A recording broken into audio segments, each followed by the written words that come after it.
Good, great. And you're live. This is House Education on May 7th, 2025. The committee this morning is going to get a walkthrough of H 454 as it passed the Senate Education Committee. It is now in Senate Finance with some significant changes made before going there, and we're going to get a walkthrough of those from Legislative Council. And that floor is yours. Thank you, Beth St. James, Office of Legislative Counsel. So I have two documents for you today. One is the Senate Education Proposal of Amendment with highlighting to represent changes. The other is a side-by-side. I think walking through this side-by-side, given the time that we have and your objectives, would be the most useful. But I'm also happy to just walk through the bill itself. Let's do the side. Okay. They're always very helpful. And I've cheated a little with the side-by-side. I'll show you.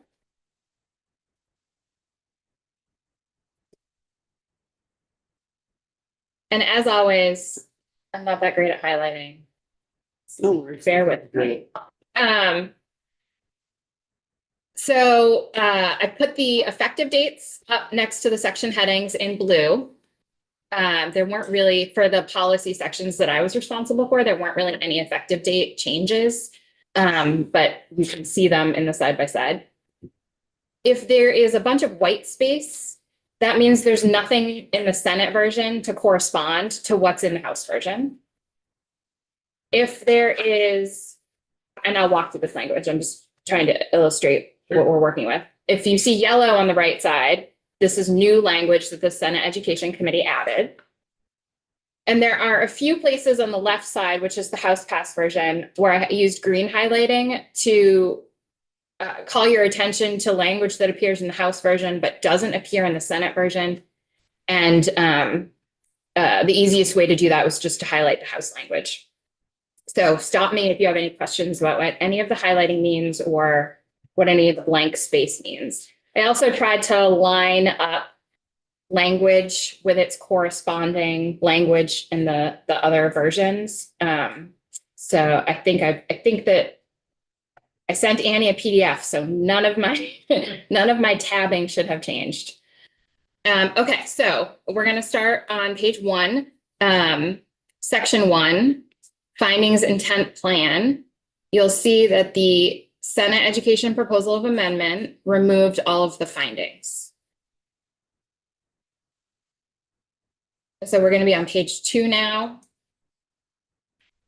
They did keep intent language. In that first paragraph, I'm on the Senate side on the right-hand column, is the intent of the General Assembly to work strategically, intentionally and thoughtfully, et cetera, and then ensure each student is provided substantially equal, et cetera. That's the same language as the House version, just in different order and pulled out differently.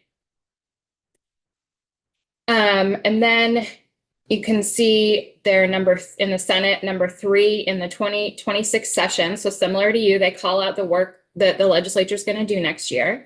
You'll notice there's no reference to enacting new larger school district boundaries, but they did keep the career and technical education intent language the same, with the one exception, and I should have highlighted this, example number 1, they removed this language to new larger school districts. So it just reads for the larger public education governance transformation. But they kept the rest of the CTE language the same. Again, all intent language. The Senate did not include the intent to create voting wards or to enable the field with the staffing and resources necessary to have a special election, nor the staffing and resources to move towards new school districts. So all that white space on the right-hand side means the language was just not included and there were no analogous concepts. The Senate did, I'm on page 4 now, include new intent language. All highlighted in yellow. So again, we're still in 2026. It is the General Assembly's intent to enact updates to special education funding to move from a census block grant to a weight for special education within the foundation formula, not to steal John's thunder, but The House passed version has weights for special education. The Senate version does not have weights. It keeps the census block grant. So this intent language says next year, you're going to be looking at weights for special education. And then we're out of the intent for the 2026 session, and now there's just some more general intent language that while transitioning to a foundation formula and achieving scale, it is the General Assembly's intent to prioritize the following policy goals within the foundation formula and through education transformation: expanding early childhood education, increasing after-school and summer programs in underserved communities, ensuring every student benefits from essential arts, including music, fine arts, and world languages, providing additional student access to mental health services, extending and enriching college and career pathways beginning in middle school and culminating in graduates being prepared to take on critical jobs in high-demand industries, raising teacher salaries, and ensuring that the funding provided by different weights actually benefits the students that qualify for weights. So that's section 1. Folks, I'm kind of reading and looking at my computer while we do this, so if you have a question, just jump in. Moving on to section 2. Section 2 in the Senate proposal of amendment is the same. It's an amendment to the Commission on the Future of Public Education. And rather than include all of the language, I've just tried to summarize the changes here. So the big differences are the Senate version removes the 9 non-voting members and removes the subcommittee on school district boundaries. They create a whole separate task force that we'll look at next. They kept all of your strikes for the commission. So they kept the charge of the commission is the same as the charge that the House gave them to look at that state level governance. What is the role of the agency? What's the role of the State Board of Education? Local decisions and community input for school closure decisions. There is a change there. We'll talk about that. But they kept removing all of the commission's current charges the same. That language that you all added kind of late in the game regarding a process for community input into elementary school closure decisions, the Senate modified that to read that it would require a process for community input into school closure decisions. So you'll see the House version is consider a process, the Senate versions require a process. The House version is really focused on elementary schools. The Senate version does not have any modifier on school. And I think it's probably worth pointing out, tell me if I'm wrong, we said that the non-voting subcommittee would consider that, whereas the Senate gets rid of that subcommittee and requires the commission to do that, to come up with that process. Task force. I think that I think both versions require this concept to be considered by the commission as a whole. Right. Thank you. One just considers, one requires a process. And then the elementary versus all. Yeah. I would say that requires, I'm giving a little editorial here. They're requiring that process. And as you will see, they also cut the time that the commission has to do any of its work.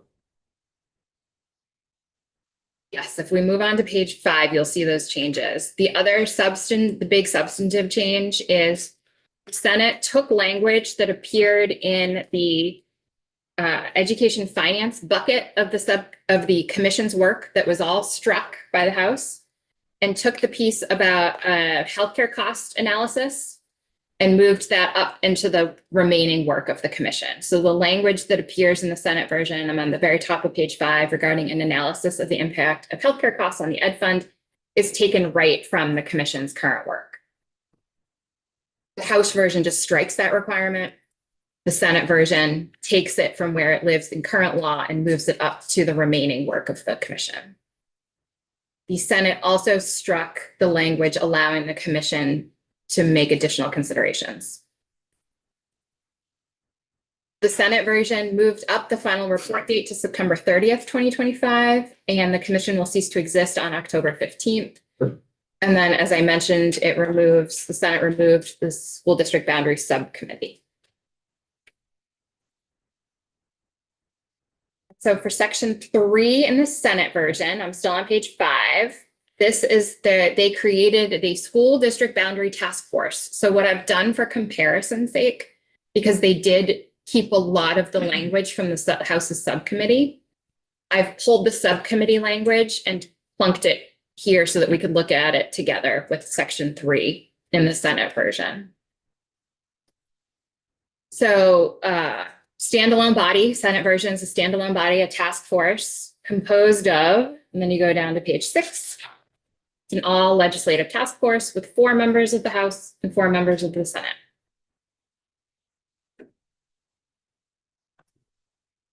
You'll notice that there's quite a bit. I'm on the bottom of page 6 here, school district boundary task force. There is created school district boundary task force. There is quite a bit of non-highlighted language here because it's the same as your language, the House's language, with the exception, again, example number 2 of my poor highlighting skills. The House's version just has a consideration of the most efficient number of school districts, and the Senate version has the most efficient consideration, the most efficient number of school districts and supervisory unions. But the considerations in considering those boundaries remain largely the same as what you all passed. So educational research, geographic and cultural landscape, etc. The changes occur in the yellow. They added facility to modify conditions, student to modify capacity, and they added the concept of transportation infrastructure. And then they also charged the task force with a brand new task. And that is to make recommendations for an alternative process to encourage school district consolidation if the General Assembly fails to enact new school district boundaries not later than January 31st, 2026. I'm on page 7 now, powers and duties. Boundary proposal. The task force shall recommend not less than 1 school district boundary. The House has not more than 3. So not more than 3 versus at least 1. And again, the proposals are for school district and supervisory union boundaries, and all recommendations shall consider the use of SUs and SDs. Again, that language regarding considering the optimal location of schools, including CTE programs, that is from the House version. It appears later down in the House language, and the Senate just moved it up here, but it remains the same. The task force shall also consider and make recommendations for the governance models of the new proposed school districts, including how school board representation models shall be decided. The proposed school district boundaries and supervisory union boundaries shall, and again, you'll see. Just a language question. The task force shall also consider and make recommendations for governance models, okay, of the new proposed school districts, including how school board representation models shall be decided. To me, that says that we're going to recommend that somebody has to basically. It's our job to decide what the models are that we're going to be using, and do we have any alternative other than to recommend that the legislature make that decision? Well, they're making recommendations to you all. Yes. And the recommendations are, do you all decide what the governance models are, or do you leave it up to newly created school districts to do that? All right. Or is there some hybrid version? Yes. Yeah. Okay, so these are what the proposed school district and supervisory union boundaries shall. You'll notice not a ton of highlighting, so they kept a lot of the House considerations the same. So increase access to excellent educational opportunities for all students. The House version used the term equitable. They added a new concept here, gain efficiencies and potential cost savings without harming educational opportunities or community connections. Maximizing opportunities to support local elementary schools, central middle schools, and regional high schools. That's slightly different than the House version, which is maximizing opportunities for modern regional middle and high schools. Do you know, is there any difference between the words central and regional? Or like, I assume that those don't sit anywhere. Well, they're certainly not defined terms. The conversation, I believe, kind of was like, a tiered system of how small the community is. So local elementary schools would be a slightly smaller community than a central middle school, which would be a slightly smaller community than a regional high school. That was the theory behind that language. But as follow-up, we kept middle school and high school as one unit and they separated them out. Was there any reason for separating? I think the way that the House language reads is regional middle and high schools would be like Right. the highest level of community capturement. And they wanted a middle tier for middle schools. Thank you. But just to be clear, regional and centralized are undefined terms that could mean the same things that Correct. we want to. But separating them out does allow for, a K-8 school system where you might make it look different. That's all I'm saying. It's a different concept. Yeah, I would agree with that, yes. The language to provide access for education in K through 12 remains the same. Access to CTE remains the same with the exception of the modifier of grade to eligible students. Keeping town lines the same. Consider availability of regional services remains the same. I'm moving on to page 8. The Senate did remove reference to ADM. So there is no reference in the Senate version of how large the school districts should be. And then on the House version, you had language that said, to the extent practical, consider historic attendance patterns in geographic areas that do not operate public schools at all grade levels from K through 12. The Senate did not include that language. Instead, they included language that requires the boundaries to allow for the continuation of a tuitioning system that provides continued access to independent schools that have served geographic areas that do not operate public schools for the grades served by the independent schools. So I think that's keep popping up in my mind is we've got this district boundary task force that's drawing district boundaries, but aren't necessarily saying how districts operate within those boundaries. You are absolutely correct. Yet this is saying somehow the drawing these lines can allow for the continuation of a tuitioning system when sort of defining what's inside the lines is really our job later. Correct. The language and the House version about the subcommittee making recommendations for optimal locations of schools is included earlier in the Senate version, unchanged. And since there's no longer, the task force is not attached to anything, any reference to the commission is removed. So that language on the left-hand side there's just no analogous language. At the bottom of page 8, the alternative merger proposal. The task force shall also make recommendations for an alternative process to encourage and incentivize school districts to move toward larger, consolidated, and sustainable models of education governance. Should the General Assembly fail to enact new school district and supervisory union boundaries not later than January 31st, 2026. The task force's recommendations shall require the use of the union school district exploration, formation, organization processes governed by Chapter 11. The process recommended by the task force shall be designed to encourage local decisions and actions that provide high quality, substantially equal educational opportunities statewide, maximize operational efficiencies that result in education costs that parents, voters, and taxpayers can afford, and promote transparency and accountability. This is all under the alternative merger proposal header. The proposal shall be designed to achieve all of those things. Now, the task force, so number 2, alternative merger proposal task force shall also make recommendations for an alternative process. And it says, require the use of 16 VSA Chapter 11. I'm a little confused as to what an alternative is when we're requiring the use of the process that already exists. I think it's an alternate. I believe that this is meant to be an alternative to the legislature creating school district boundaries.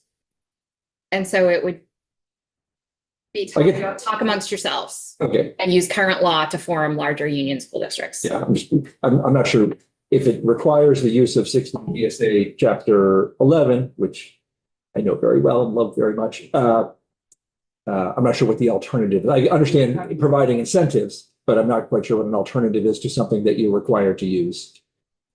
The alternative is to the district, the legislature creating the boundaries. Yes. Yeah, that's what the term alternative is, that's in comparison to, but I hear you. Yeah. Well, it's just the task force shall also make a recommendation for an alternative That's process the alternative one. as opposed to an alternative. Oh, I see what you're saying. Yes. I see what you're saying. If it requires the use of 16 VSA Chapter 11, what alternative could there possibly be other than providing incentives, which I do understand? I think that's the process. Yeah. An incentive process. I see this, this language to draft this, I borrowed a lot from an act that I think you can guess the number of. Okay, we're on page 9. Public engagement, both versions require public engagement. The House version, because it was a part of the commission, could use the commission's public engagement subcommittee. The Senate version just requires maximum public input and feedback regarding both proposals, the boundaries and the alternative consolidation process. Does it later define what is meant by that? By maximum? No, it's the same language that the House used. Yes, but the House had a system in place to do that. Okay. The assistance is different here. So because this is a legislative task force, it is staffed by the Office of Legislative Operations, the Office of Legislative Counsel, and JFO. Also, the Agency of Digital Services, the Vermont Center for Geographic Information, and the task force is allowed to retain the services of one or more independent contractors. The House version also allowed for retention of a contractor. It used the term facilitation and mediation services. The Senate version is a little broader. It says contracted resources as the task force deems necessary. The deliverables at a high level remain the same, are report and maps. The House version is due on or before December 1st, and the Senate version is due on or before December 15th. They would be submitted to all the same committees. Can I ask you another question? So it requires the help of all of these folks. Was there testimony about whether, since this would be like starting immediately, that is possible? I know there's money appropriated, which is, but was there testimony taken as to whether JFO and Ledge Council are suitably staffed to handle that work starting right away? I don't know that there was testimony about that. It was certainly a consideration. I'll be here. Leadership in both Ledge Council and JFO are aware of this language. And legislative operations. And legislative operations, which is kind of folded into Ledge Council right now. Anyway, but yes, leadership in those 3 offices is very aware of the timing issues in this and what that means and everything they need to get in place. I will just say, regardless of when anyone is starting work, if there needs to be an RFP for a contractor, that contractor is not going to be in place for several months. Okay, so page 10. The report. So both versions require a report. So I'm reading from the Senate language. The subcommittee, and again, this language should be task force. So I have some cleanup to do in the Senate. The task force shall submit a written report with a description of the proposed school district and supervisory union boundaries, the recommended governance models and representation considerations, and the alternative consolidation process. The report shall also include details regarding the policy decisions made to arrive at the proposed boundaries and alternative consolidation process, including, and then similar to the House version, how do the proposed boundaries meet the requirements that we walked through, and then how does the alternative consolidation process meet the goals that we walked through. Maps. The subcommittee, again, I need to clean that up. The task force shall also submit one, or if the committee is unable to reach a majority consensus, 2 detailed maps for each school district and SU proposal. And in addition to the boundaries themselves, have to include the following. Very similar to the House, but there are some differences. So the Senate version requires average daily membership for each proposed supervisory union or supervisory district. while the House version requires ADM for school districts. The member towns, again, the House version references school district. The Senate version references SU or SD. The location of schools language remains the same. The 5-year facility condition index score, the Senate just added a modifier to make it clear that it would be for that score would be for public schools. The Senate removed the requirement to include PCB testing scores. Do you remember any discussion as to why that would be removed? No. Page 11, change in enrollment remains the same. And then there's some 2 new additions to what needs to be included on the map. The transportation infrastructure within each SU or SD and the grand list value within each school district boundary. Meetings, I'll call the first meeting to order on or before July 15th. Then the task force will select co-chairs, 1 from the House, 1 from the Senate, and it will cease to exist on January 31st. Normal compensation and reimbursement and $100,000 appropriation for consultants. And then my office would manage that contract. We're on page 12 and we're going to move a lot faster now. The House version had a second working group called the School District Voting Ward Task Force, which was required to kind of watch the work of the subcommittee and start working on the creation of proportional voting wards within newly proposed school district boundaries to submit to you all. There is no similar provision in the Senate version. The Senate asks the School District Boundary Task Force to make recommendations for what the governance models should be. No similar provision for scale intent language. Class size minimums were removed entirely. So there's no similar provision for what happens if you fail to comply with class size minimums. Again, do you recall discussion as to why class size minimums were removed? I know there was discussion. I'm not sure I can accurately represent that. State Board of Education rules report, any requirement that rules be updated to comply with the class size minimums has been removed because there's no class size minimums. On page 13, the Senate does ask the State Board of Education to also update the 2200 series, the independent school rules, to ensure compliance with the requirements of 16 VSA section 828, which we'll walk through in a second. That is the who school districts can pay tuition to section. And then the report about small by necessity remains the same. No similar provision for school size intent. No similar provision for prohibition on school closure and transition to paying tuition. Both of And these. any thoughts as to why that was removed? All great questions for your colleagues in the Senate. I appreciate that.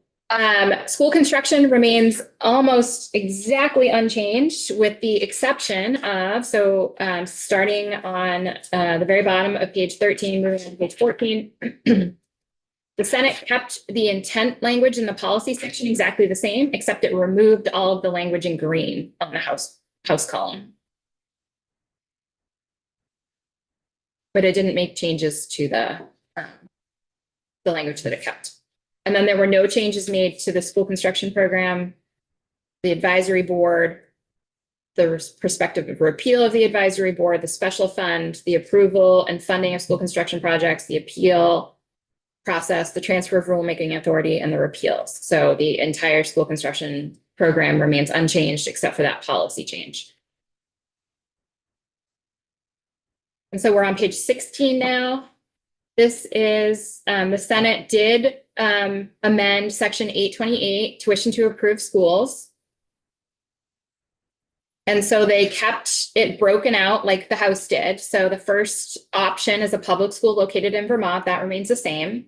The second option is an approved independent school. That remains the same. But the conditions attached to eligibility for approved independent schools have changed.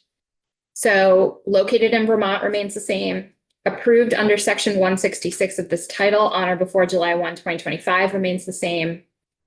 And then the Senate added a requirement that the school itself is located within either a supervisory district that does not operate a public school for some or all grades as of July 1, 2024, or a supervisory union with one or more member school districts that does not operate a public school for some or all grades as of July 1, 2024. Maybe we'll pause there a second to make sure we understand that. So if you had a school district that was Chittenden County, which is filled with K-12 school districts, then a currently approved independent school in Chittenden County would no longer qualify for receiving tuition under this proposal. I think it depends. I think the better analogy would be to use our current construct because this uses supervisory unions, not school districts as the reference. And so the question came up in Senate Finance yesterday that I thought was a really good example. Senator Matos was referring to, oh gosh, I'm going to get the town wrong. Georgia, maybe? Yeah. Which tuitions. And he said a lot of their students go all over the place. But one of the schools they go to is Rice. And under this language, I would say a plain reading of this, Rice would no longer qualify as a school eligible because it is located in South Burlington and South Burlington operates. It gets a little trickier when we're talking about a supervisory union with some operating districts and some non-operating districts. What this language says is as long as you have one or more school district within your SU that is not operating, any approved independent school that meets the other criteria in your SU is eligible for tuition. Then your SU. Yes. So it doesn't have to be in the non-operating school district. But if you are a supervisory district, which means you are one school district, then you have to be non-operating. Questions? Puzzlement? The other big change here is you all had the approved independent school also had to have at least 51% of its student enrollment as publicly tuitioned students. The Senate has 25% of Vermont resident student enrollment. So theoretically, that does not include any students enrolled that are not Vermont residents. Say that all again. Do you want me to reference the House or just Senate language?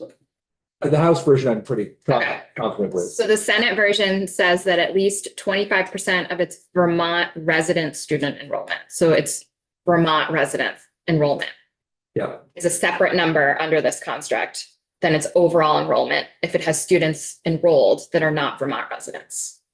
The House version just says student enrollment period, which would include students enrolled from anywhere. So if we were to take,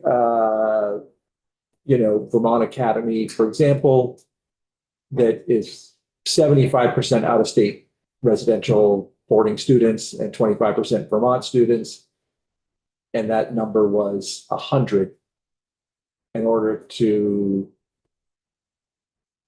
qualify, you would need to have 25% of those Vermont students attending be on public tuition. Correct. If it were Northfield, Mount Herman, which is within the 25-mile radius, if that's part of this, and they have 4 Vermont students, as long as one was a publicly funded student, they would qualify as an approved independent school. Yes, let's move on to that section. That's a whole separate section. Whatever independent school it might be, whether it's in the state or not. Well, so the Senate has in-state and out-of-state requirements. There are 2 different analyses. Got it. Yep. I can say it's 25%. Correct. Yep. Minimum class size requirement is removed. Okay, so on page 17 now, the Senate kept tutorial programs and approved education programs, but it did remove approved independent schools. I should have highlighted it here. An independent school that meets education quality standards is no longer eligible for public tuition. If an independent school meets education quality standards and it meets all of these criteria, great. But it couldn't be a school that a school district could pay tuition to just by virtue of being an independent school meeting education quality standards. So if the school is an independent school meeting education quality standards and it does not tick off all of these boxes that we just walked through, it would not be eligible for tuition. Okay, so the House version says you can also tuition to a public school located in another state. Senate version says you can tuition to a public school located within 25 miles of the Vermont border in a bordering state or province. You can also tuition to, I'm at number 6 now, an independent school located within 25 miles of the Vermont border in a bordering state or province that is approved under the laws of that state or province, had at least one or more Vermont resident students enrolled in grades 9 through 12 on a district-funded tuition basis, and complies with the reporting requirements related to student data. So if it is an out-of-state independent school, it has to be within 25 miles of the border, and it has to have had at least one publicly tuitioned student during the 23-24 school year. And then, All right, so they aren't subject to the 25%. correct, If they just have one student, in the 23-24 school year. then they Yes. are an approved independent school eligible to receive public tuition. I can't say that because that is a term that only exists in the state board rules. Okay, they. I don't wanna speak for Independent them. school. They would be eligible for tuition. A school district could pay. So then my question that what I posited before was incorrect. All they have to have is the one student. Therapeutic schools remain the same. Therapeutic school is located anywhere. And then the definition for therapeutic schools remains the same. Did the Senate in reviewing those new independent rules that we just went over go into how that helps Vermont schools and Vermont students? There was testimony. I did not hear all of it, so I don't know that I can answer that question. You ask the question again. My question was, I'm just wondering what they're thinking in how this helps Vermont schools and Vermont students. Oh, okay. All right, that's a question of why did they do this? Yes. That's not something Ledge Council can necessarily answer. Well, I thought maybe if you were there. I think there was discussion, and I cannot attribute this to their decision making, but I can share that there was discussion about reciprocity agreements with some New Hampshire schools and Vermont schools. I am unclear. That's not a concept that exists in state law. It's a business relationship, essentially. That is a concept that was discussed when discussing this section. But again, I think that would be a good question for your colleagues in the Senate.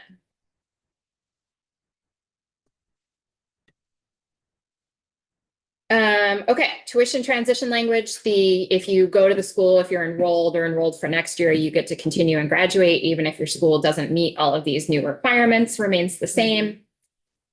Statewide cohesion and intent language, no similar provision. The giant list of reports that you are asking the Agency of Education to give back to you, the Senate also included but modified a little bit. So the House version has the Agency of Education making recommendations to the State Board of Education for standards for statewide proficiency-based graduation requirements. And then we've already gone through this language, but then the House version asks the State Board to just full-on adopt statewide graduation requirements. The Senate version stops at step 1. It asks for the Agency of Education to make those recommendations to you all and the State Board at the same time, January next year. And then there is no request for the state board to just go ahead and adopt standards. I think the theory is you all would look at them and have a discussion on whether they're headed in the right direction. And then if you liked them, you could then require the state board to adopt them. No statewide school calendar. That is removed from the Senate version. Any discussion there that you recall? No. You'll see, there is no highlighting on page 19 because to look like for patient. The language in the House version, I'm on page 20 now. The language in the House version regarding oversight of therapeutic schools was removed from the AOE report section and included in the special education report itself. So the concept remains alive, just in a different section.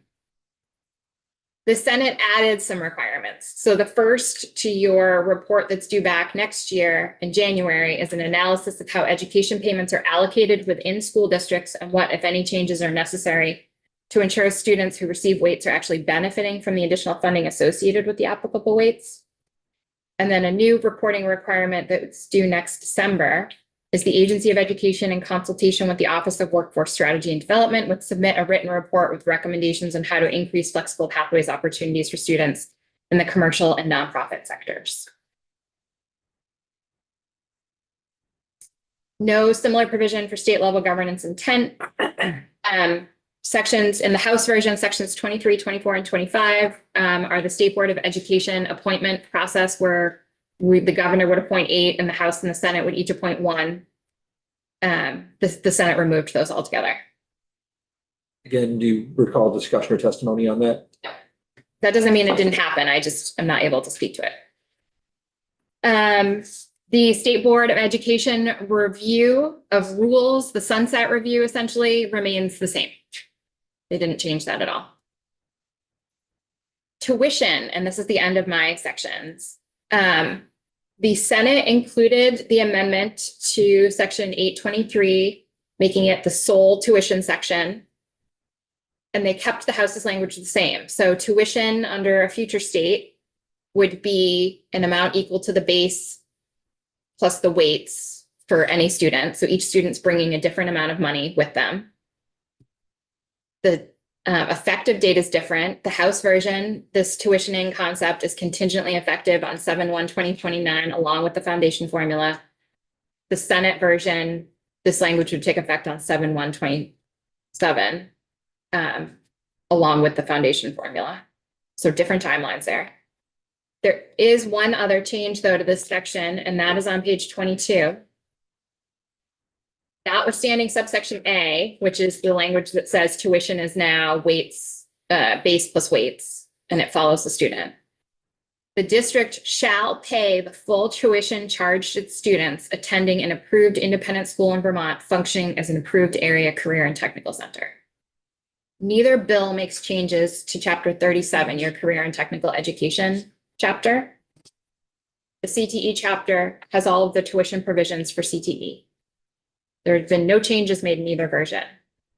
The Senate is saying tuition, when the foundation formula goes into effect, is no longer something set by the schools. It's what the student brings with them, with the exception of these 2 schools.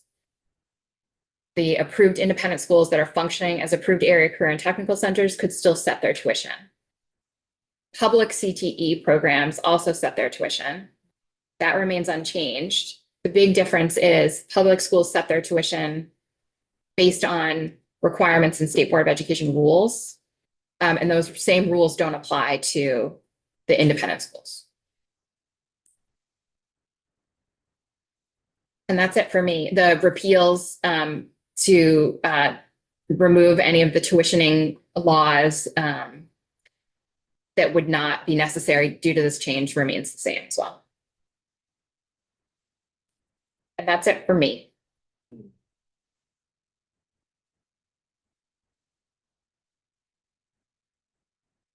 Do you want John to come up or? I'm just looking at that's how it goes by site. Yes.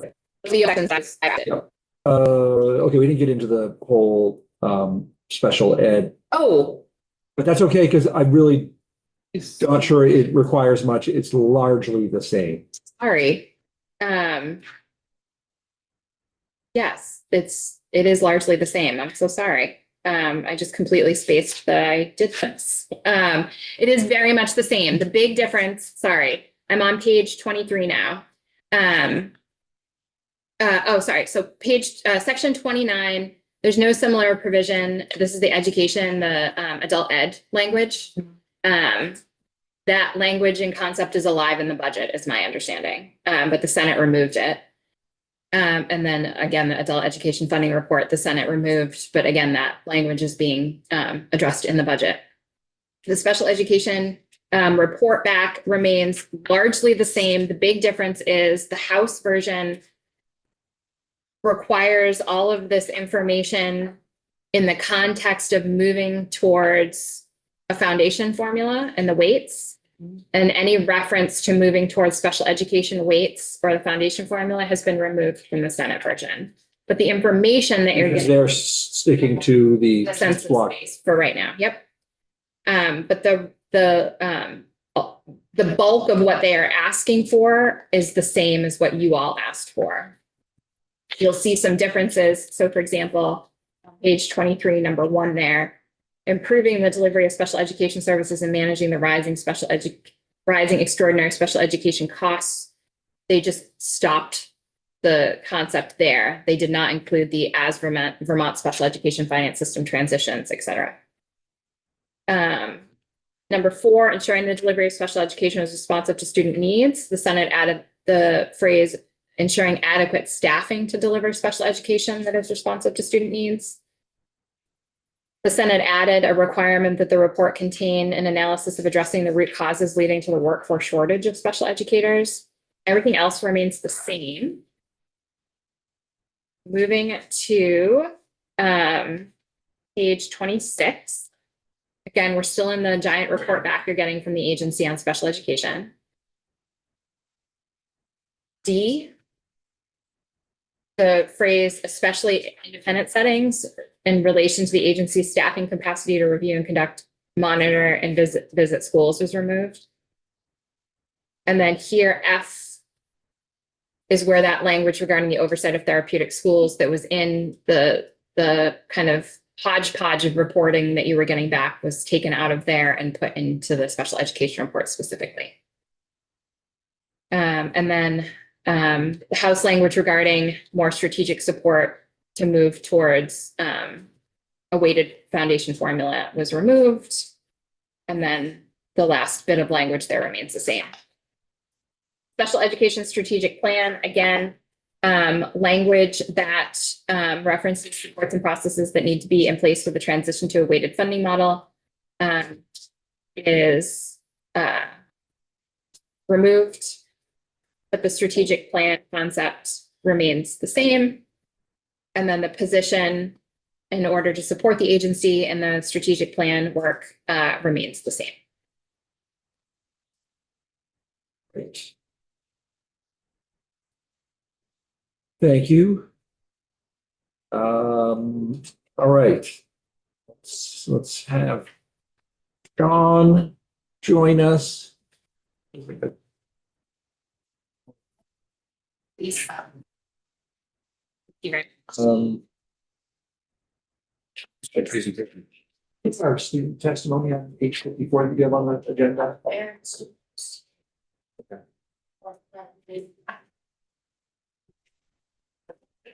So our schedule is going to get bumped a little bit here, but we've got some flexibility. Just want to make sure we get this in.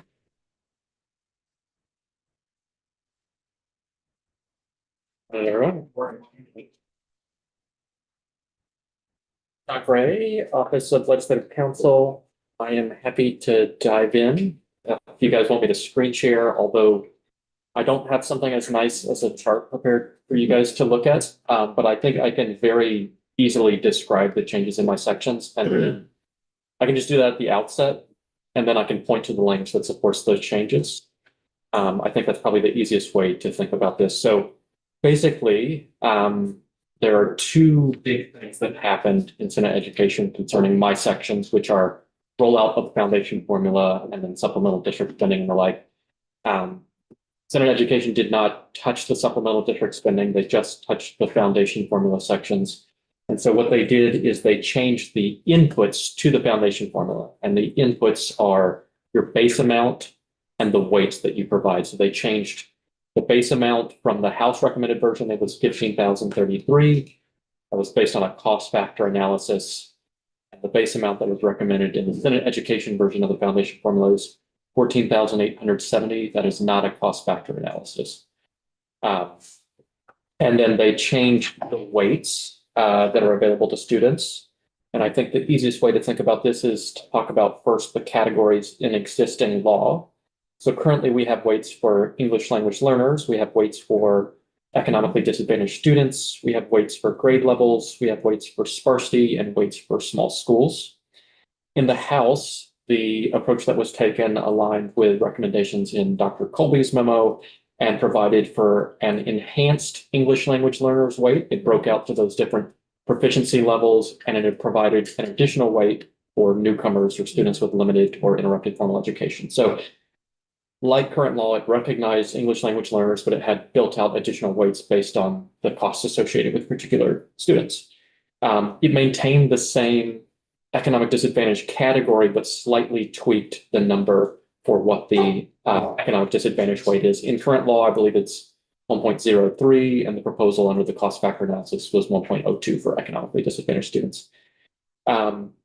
The House also provided for special education weights, which were something that don't exist in current law. And in tandem with that, as Beth was discussing earlier, repealed the census block grants, maintaining extraordinary expenditures, but provided for weighting for special education students. And as you may recall in the House version, those weights differentiated between different classes of disabilities with which particular costs were associated.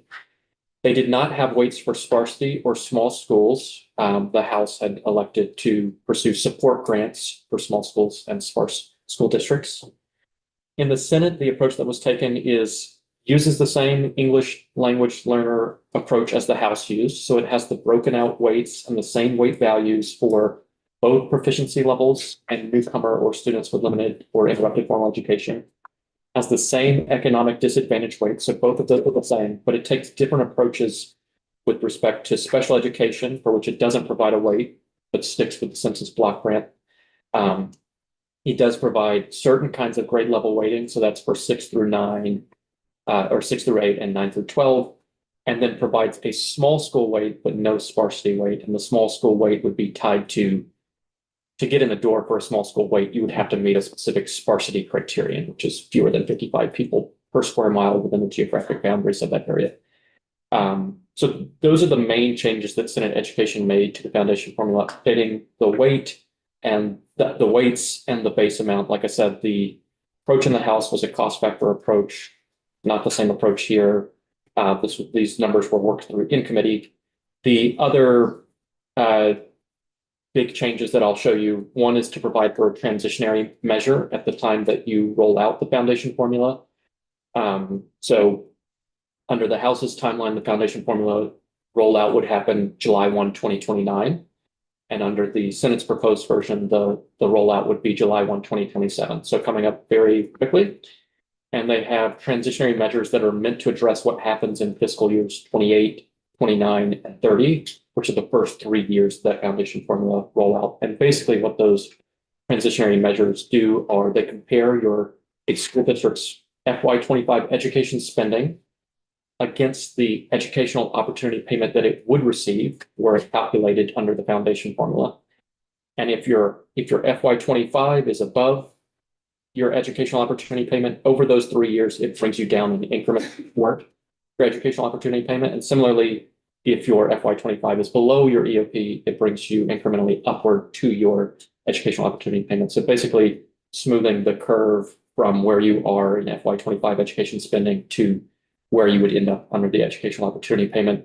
Part of why the FY25 figure I think is chosen, one is it's the figure you have, but perhaps more importantly, you would create incentives if this was a future fiscal year education spending category, right? People might bump their ed spending conceivably so that they could, when they get the smoothing of their curve under that proposed transition, they would get increased amounts or something along those lines. With that, I'm happy to screen share, but that's really the sets of changes. It's accelerating the timeline and changing the inputs to the foundation formula and then providing these transitionary measures. So how does we can probably keep it fairly high level. Do you want me to show the language, or I'm happy to, if this is easier, which it may be, I'm happy to just talk. Maybe we'll just stay with the conversation right now. So the foundation formula, how does the foundation formula implementation of 2027 line up with the creation of new districts and new boards? It is agnostic as to what happens on that front. So it's happening whether people are successful or not in creating new school district boundaries. So a maybe finer way to put it is that because some of the mechanics that are chosen, and we're not touched in Senate Education, but things like the supplemental district spending, the equalization measures that we have, because those are predicated on particular visions of what the school district boundary might be.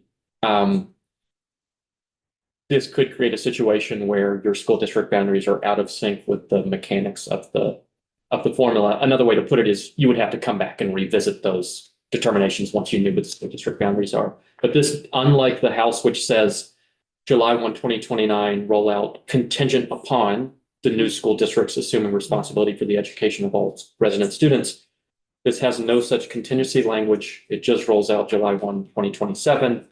And so if new school district boundaries have been created that are of sizes and models that fit with the proposed formula and thoughts about the evidence-based approach, that could line up with the numbers. If it doesn't happen, you could have the current school district boundary configuration right, and you have the numbers that you have proposed here. I don't know how else to say it. Okay. So the foundation formula that is proposed in the Senate language is neither the evidence-based model as proposed by the governor and researched by the governor's team, nor is it the cost factor model as researched by the House consultants. That's correct. The folks you would want to have, JFO in particular, Ezra did the modeling that produced these numbers, and I can briefly describe what they attempted to do here. And it is tied to, but it is not an evidence-based, it is tied to an evidence-based approach, but I wouldn't call it that.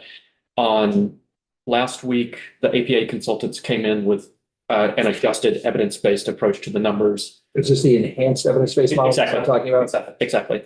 And the weights you will see here are much of the same weights from that model, but the actual, as you'll know, the weights are tied to a particular base amount, right? So once you've moved the base, your weights no longer translate into the same dollar values, and they're meant to capture the cost of providing those services. There's an open question as to whether or not they do so when you change the base. I believe what Ezra and JFO were asked to do was to the spending that could be produced to the FY25 education spending of 1.88 billion. And so they had a constraint that they had to achieve, and they were attempting to use the enhanced EB model numbers to achieve that 1.88 billion, which resulted in having to modify the base. And then I would note too that there are a couple of weights proposed in that enhanced EB that are not pulled in here. So for instance, there was a variable formula. This is really in the weeds, but there's a variable formula for small schools from 100 to 250 students. That was pulled out because the math there was a little bit wonky. And there was a CTE weight proposed in that enhanced EB, and because that would require a lot of policy changes for which we simply do not have time, that weight was pulled out as well. So I would say the numbers that you see here were guided by trying to achieve that 1.88 billion spending, so trying to constrain spending, and then looking to those presented enhanced EB numbers. But Ezra and JFO would be helpful folks to talk to on that front, and then you may be interested in obviously talking to the APA folks as well. So now their proposal has some grade level weights that. Does have grade level weights. What's that? It does or doesn't? It does have grade level weights for 6 through 8 and 9 through 12, and those are the grade level weights that are included in the enhanced EB model. Pretty certain. So when the administration came in with their enhanced EB model, they had grade level weights? Oh gosh, I'm afraid of like getting out over something where there were a million things happening and I don't want to misrepresent. I could pull up that memo. It is helpful. Let's see if I can find that. My basic question is neither the governor's original proposal, which was based on Picus to Odin plus APA's work, real high level consultants, had any justification for grade level weights. The Colby model, which Ways and Means used, found no justification for grade level weights. Yet now there seem to be grade level weights. There were grade level weights proposed in that enhanced EB memo from APA. And that's what you see here, 0.02 for 6 through 8 and 0.10 for 9 through 12. The thing I would call out is that the categories in their memo reference not just grade levels, but college and career readiness. And when we dropped the CTE because of the policy work that was required to do that, we didn't make any changes for college and career readiness. They're outright trade level weights as included in the Senate test or in the Senate education recommendations. Further questions? The foundation weight they came up with is, Base amount, yeah, it's slightly decreased. So the House had a 15,033 and the figure here is 14,870. I just want to make clear, the, under their proposal, foundation formula kicks in regardless of any other changes that have been created in governance or larger districts or anything achieving scale. Yes. 27-28 school year. Yes, the 27, 28. It also means that other changes would happen before them that are necessary to achieve that rollout, right? So you would have to very quickly set the, if you're changing the governance structures and you wanted that reflected in the rollout, you would have to do that quite quickly. But things like the December 1 letter, which needs to be available and for which there needs to be data available to support the information required in the December 1 letter, that December 1 letter change would happen July 1, 2026, so next summer, meaning that the December 1 letter received next year would need to reflect the figures you want to have to set your appropriate statewide rates. And so if, for instance, I don't know what's happening with the property tax classification system, but if that data is required to support the rollout, if it's being rolled out at the same time as part of the foundation formula rollout, you would need that data available for your December 1 letter next year.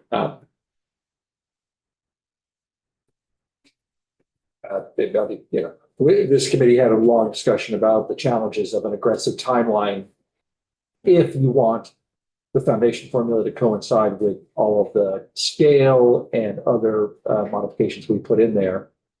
I remain very concerned about that. Any other questions? Great. John, thank you very much. Appreciate you taking the time to come in.